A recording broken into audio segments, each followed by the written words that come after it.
Just having her enter my field of vision is incredibly distressing. And she's infertile too. What's the point of her even being a woman? There's no need for her to be married, so she should just hurry up and leave. As a woman and as a wife, I find her embarrassing and don't want to be associated with her. My husband and I have decided to live happily with my mother-in-law in this house. She's an eyesore, so I want her out. Why do I have to be the one to leave when they were the ones who suggested living together? I wanted to complain, but since I had been thinking about leaving if I could, I decided to move out the very next day. 6 months later, to my surprise, my mother-in-law came to me in a furious rage, blaming me for everything. But in my arms was my newborn baby, and seeing this, my mother-in-law made an outrageous statement and took shocking action. As a result, her life began to take a downward turn. I'm in my late 30s and work as a freelance writer. I started this job as a part-time job in college. I had planned to get a regular job after graduation, but as I started getting more offers from different sources, I decided to make a career out of writing. A few years ago, I married a younger man who was a company employee. He's younger, but we're both in our 30s, so I don't really feel like I married a much younger man. I met my husband through work. Since getting married, my husband has been transferred to a new department and has been incredibly busy every day. I've wanted to support him, so I've scaled back my work a bit. Still, thanks to the work I've done before, our income hasn't suddenly decreased to the point where we're struggling to live. My mother-in-law doesn't understand my job at all. She thinks a job means working outside the house for someone else. Due to the nature of my work, I often carry my smartphone around for gathering information. Even at home, I like to have it with me to take notes whenever something comes up, but my mother-in-law thinks I'm just playing around. Playing games on your phone again, huh? Must be nice, having your husband earn while you indulge in games all day. She's even nagged me about how much I spend on games. There's also been interference in our household chores. Since it's just the two of us, we do laundry every other day, but she insists it should be done daily. She says it's unhygienic and dirty, though we're not wearing the same clothes for days on end. We're not even living with my mother-in-law, but she has reasons for meddling in our life. First, I'm older than my husband. Plus, being in my late 30s, there's not much time left for me to have children. Since my husband is the eldest son, it would be a disgrace to the family if he doesn't have an heir. And all this, according to my mother-in-law, is my fault. She seems to want to annoy and harass me, hoping to make me leave my husband as soon as possible. She was originally opposed to our marriage, and foreseeing this, my husband made it clear from the start that we would not live with his parents. A year after we got married, my father-in-law passed away. He was a healthy man who had never been seriously ill or injured, and he didn't even need to visit the doctor. It was heartbreaking to see how much my mother-in-law was affected by his death. The night before he died, my father-in-law had dinner and drinks as usual before going to bed. But the next morning, when he didn't get up even past noon, my mother-in-law went to wake him and found he wasn't breathing. The cause of death was a stroke, which seemed to have occurred while he was sleeping. After handling the funeral and other related matters, my husband took the lead in settling things down. Then, a discussion about the future took place at my mother-in-law's house. Considering her severe grief, it was suggested that someone should live with her. Naturally, as the eldest son, my husband seemed the most appropriate choice for this. However, my husband knew about the discord between me and my mother-in-law, and that she still hadn't accepted our marriage. He firmly declined the idea of living together, although moving nearby was okay. But I felt uneasy about the whole situation. Knowing my mother-in-law, she would have preferred entering a retirement home rather than living with me. She seemed unusually passive, just going along with others' suggestions. Proposed to my husband that we shouldn't rush the decision and have a discussion first. After returning home, we talked things through thoroughly. My husband repeatedly told me not to be swayed by temporary sympathy. Yet, I couldn't shake off the image of my mother-in-law in deep sorrow and wondered if there was a way to live together peacefully. Finally, we agreed to start living together under the condition that we each have our own separate rooms and respect each other's privacy. Once we began living with my mother-in-law, I immediately experienced her harsh treatment. The treatment I received was incomparable to the meddling my mother-in-law used to do when she would show up at our house. As a full-time homemaker, you shouldn't be cutting corners. Bathroom cleaning means scrubbing everything from the walls to the floor. After that, you need to weed the garden. Oh, and polish all the shoes in the entranceway. It was way too much for me to handle in addition to my work. When I went to the entrance, I found all the shoes from the shoe cabinet lined up. Some deliberately dirted. Hoping to gain some approval from my mother-in-law, I spent time on household chores, cutting into my work hours. To meet work deadlines, I had to reduce my sleep, which led to more mistakes and more criticism from her, calling me slow and clumsy. Twice a month, I had work meetings outside. The location for meetings varies each time, but they are usually held in cafes or hotel lounges. Sometimes I received gifts, like bags from famous pastry shops. My mother-in-law always expressed her dissatisfaction. A full-time homemaker who doesn't work, squandering her husband's earnings. If you have that much time, you should focus more on your household duties. Even when I said the items weren't bought by me, she didn't believe it. No way someone would give a country-looking old lady like you a gift. She often called me a country-looking old lady, implying that being in my late 30s and not very stylish was a bad thing. Working from home, I admittedly don't wear makeup much and am casual about my clothing, but is it right for my mother-in-law to mock my appearance? If she criticizes me, I have things I'd like to say about her appearance too. My mother-in-law isn't exactly a beauty herself to be commenting on other people's appearances. She looks just like any other woman in her 60s you might see around. Her clothes are always similar, not showing any high sense of fashion. But I've never pointed that out to her. What's with that look? Got something to say? Just so you know, I'm the one who has a complaint here. Apparently, my mother-in-law went through my room when I was away. She began complaining about how I have too many clothes and bags, calling it extravagant. Although I work from home, I occasionally attend dinners and small parties. I'm not oblivious to fashion and maintain at least the basic etiquette. I buy new clothes, bags, and shoes to match, so I'm presentable. My mother-in-law seems to think I'm making inappropriate purchases with my husband's earnings, but in fact, I bought those things with my own money. My mother-in-law has no business criticizing me for that. Really, with your plump figure, you can't pull off such flashy clothes.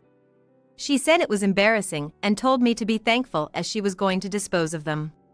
This wasn't the first time she'd taken my clothes. I don't know what she does with them. And her constant nagging always ends with criticism about my infertility.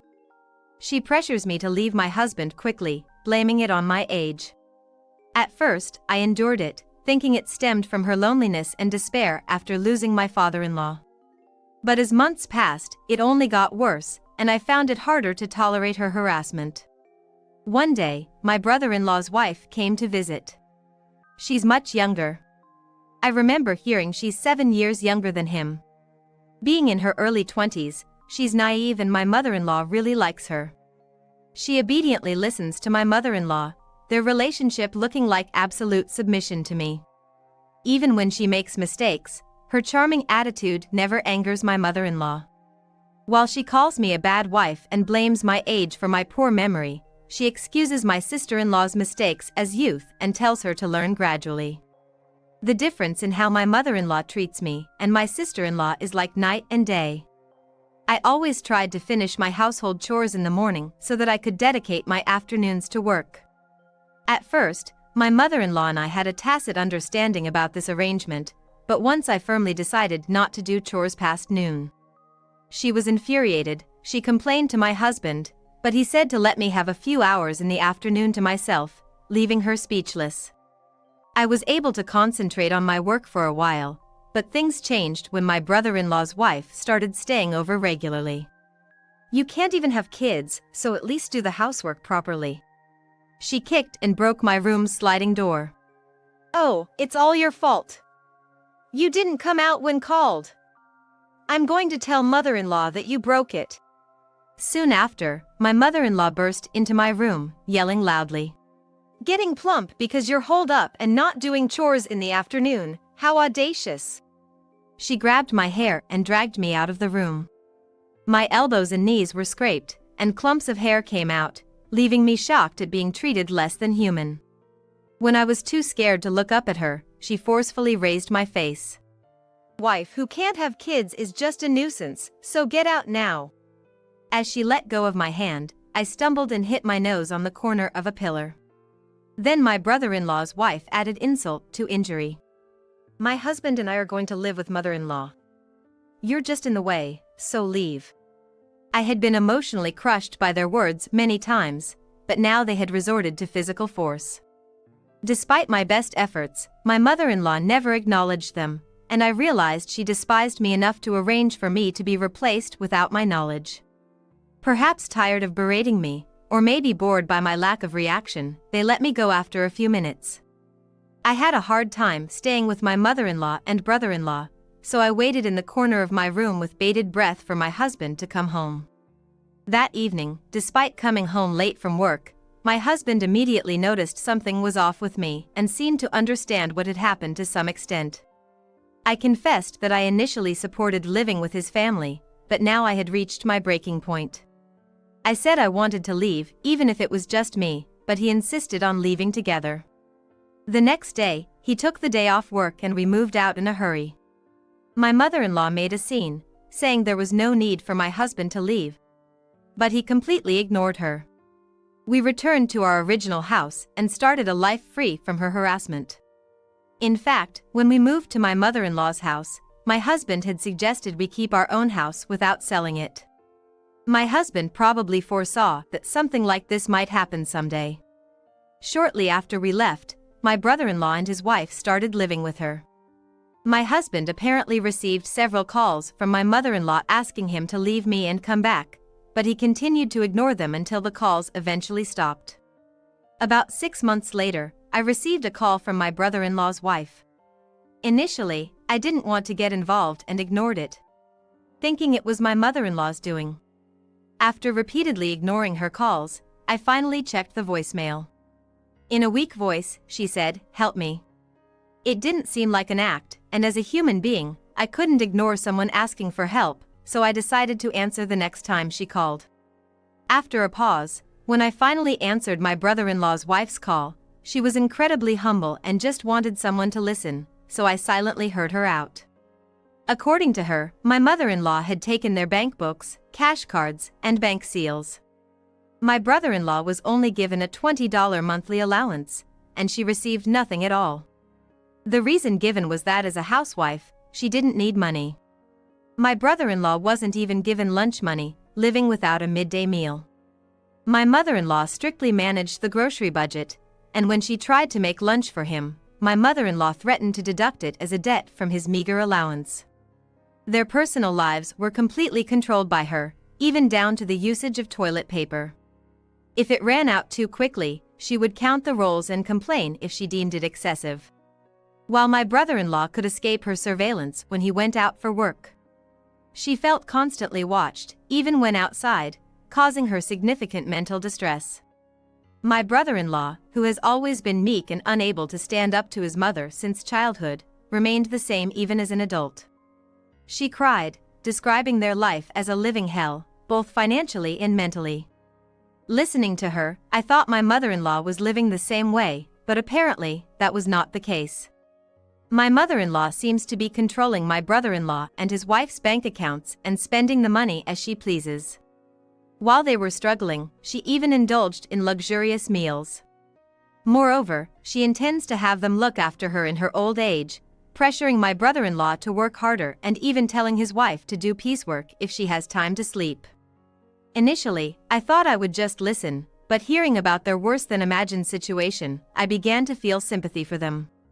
However, the pain they caused me through their harassment is still vividly etched in my memory. Normally, I believe in not doing to others what I wouldn't want done to me and doing for others what I would appreciate. Responding to harassment with harassment only perpetuates the cycle. Besides, my brother-in-law's wife was already suffering the consequences of her actions towards me. As I hesitated to speak, she began to explain something about 6 months ago. She harassed me because my mother-in-law, crying, had asked for her help. She called me in tears saying she was living with her eldest son and his wife but suffering from the daughter-in-law's harassment, unable to sleep, fearing she might be driven out. I believed her and took her side. Initially, she felt I deserved it, but seeing my mother-in-law treating me harshly and causing injuries, she became scared. Believing that I would take revenge on her in her absence or attack her in her sleep, she followed my mother-in-law's instructions, now deeply regretting her actions. She endured her current situation, fearing for her life, believing only my husband and I could help her. It's hard to know how much of her story is true over the phone. I might be deceived, but I'd rather be the one deceived than deceive others. Being called naive is better than being called cruel. With that thought, I decided to help my brother-in-law and his wife. I figured they needed financial assistance to move out and start a new life. Waiting for my husband to come home from his busy job, I told him about the call. I then told him that I had decided to provide financial assistance. My husband suggested using our joint savings for the financial assistance, but since I had made the decision without consulting him, I insisted on providing the funds myself and refused to back down. Actually, there was another reason for my insistence on not backing down. It was also because I wanted to prove a point to my mother-in-law, who had constantly ridiculed and belittled me. 3 days later, my brother-in-law and his wife successfully escaped the mother-in-law's house. It happened on a day she was out for her beauty treatments, paid for with their money. The house was dark when she returned. The brother-in-law's wife was not there. The living room had only a letter left behind. On reading that they had left with my help, my mother-in-law was furious. Still furious, my mother-in-law came to our house and confronted me, demanding to know how I had managed to do it. The note she found stated that they were able to leave the mother-in-law's house because they had received financial assistance from me. You couldn't possibly have the money to help others. How much do you intend to trouble my son? You must have borrowed it from some dangerous place, right? If my son ends up being chased by debt collectors, it'll all be your fault. You should divorce him before that happens. It seems my mother-in-law still thinks of me as a reclusive person. Despite remote working being extensively covered in the news a few years ago, she has no understanding of it. I've told you many times, I work diligently. My husband also said that we both work, right? That's why, when we lived with you, we agreed not to interfere with each other's work while in our own rooms. Just a few days ago, I received a payment of royalties from 6 months ago, and I showed her my bank book as proof. The deposit was about $60,000, including royalties and fees for magazine articles. I've published several books and have a decent reputation in my field. My husband and I met when he was assigned as my editor in his early days. Now, he's working in a demanding department of a weekly comic magazine. Even when we went for our marriage introduction, he introduced me as the first author I was in charge of, but my mother-in-law, disliking that I was older, never paid attention, only thinking about driving me out. My mother-in-law was shocked to learn the truth. The amount in my bank account was quite significant, and for her, it seemed like a big opportunity had slipped away. At that moment, a baby's cry could be heard from the back room. She looked puzzled. I went to the back room and returned holding my newborn baby in front of my mother-in-law. Beside me stood my husband, who had been watching the baby in the back. In fact, I discovered I was pregnant around the time we started living with my mother-in-law. When she became physically aggressive towards me, we decided it was too dangerous for our unborn child and moved back to our original home. We chose not to tell her about my pregnancy during our stay there, thinking it would be safer for both mother and child. Since we were leaving, there was no need to inform her, so we left without saying anything. You were supposed to be an old, infertile wife. It was all something Mother decided on her own. But, being known for having a late pregnancy would be embarrassing in the neighborhood. You've always been like that. Believing even the slightest rumor, buying boxes of expensive water that you didn't understand. Remember how much debt Dad incurred because of that. My mother-in-law interrupted my husband, claiming she had forgotten about the past. Then, completely ignoring our feelings, she demanded that we return to her house with the newborn baby. She even said it was a great relief that my brother-in-law and his wife had left. I'll pass, thank you. Are you planning to take over my account next for your extravagant lifestyle? I'm not working to satisfy your personal desires. I agree. Don't show your face here again. I grabbed my mother-in-law's arm and pushed her out. She cried and made a fuss, asking us to reconsider, but when my husband threatened to call the police due to the disturbance, she finally left. She tried several times to persuade us to move back in with her, but I firmly refused, and after calling the police due to her persistence, she never came back. With my husband and brother-in-law no longer available to rely on for money, it seemed she had resorted to using the inheritance left by my father-in-law. As I mentioned before, due to falling for the sales pitch of a neighbor, my mother-in-law impulsively bought expensive water in bulk, depleting much of my father-in-law's inheritance. They had land and a house, which might have been just enough to shelter them from the elements. However, my mother-in-law couldn't stop her luxurious lifestyle and quickly squandered my father-in-law's inheritance. Not satisfied, she continued to accumulate debt by borrowing from credit cards and financial institutions without the means to repay. The debts were so massive that they couldn't be paid off just by working decently, resulting in the loss of the family home that had been in my father-in-law's family for generations. The house, being old, didn't sell for much, so they had to sell the land as well.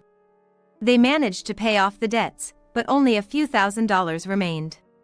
With this money, she rented a shabby apartment and was forced to work hard despite her old age. Having never even held a part-time job and with her nasty disposition, she struggled at work, often isolated and continuously making mistakes. She returns to an apartment where no one is waiting for her. Living a lonely life without even basic appliances like a microwave, eating cold, discounted ready-made meals once a day.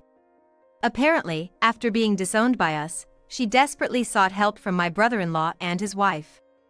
Unable to find where they lived, she ambushed my brother-in-law at his workplace, only to be chased away by security guards thinking she was suspicious. Later, I received a call from my brother-in-law's wife, who was very grateful for our assistance in escaping the mother-in-law's house. Since then, we began talking over the phone about various things. I had always thought she was favored by my mother-in-law, but it turned out she too had been a target of harassment until my husband and I got married. While she wasn't controlled to the extent of having her bank book seized, she was constantly interfered with even in trivial matters. Then, my brother-in-law personally visited my husband to express his sincere gratitude, and since then, our families began to have a closer relationship. 3 months later, when my brother-in-law's wife found out she was pregnant, she became even more eager to have a close relationship with me, wanting to hear about my parenting experience. She was very grateful for the advice from someone who has been through it. Hearing this, I suggested to my current editor the idea of writing an essay about my experiences with childbirth and parenting. I received a very positive response, so it looks like I'll be quite busy moving forward. Balancing parenting and work is challenging but enjoyable. My days are very fulfilling. My husband says that while his current department is rewarding and offers good income, he has heard that children grow up quickly, so he has submitted a transfer request to a department that is more understanding of family priorities. These days, I'm constantly reminded of how lucky I am to have such a wonderful husband and family.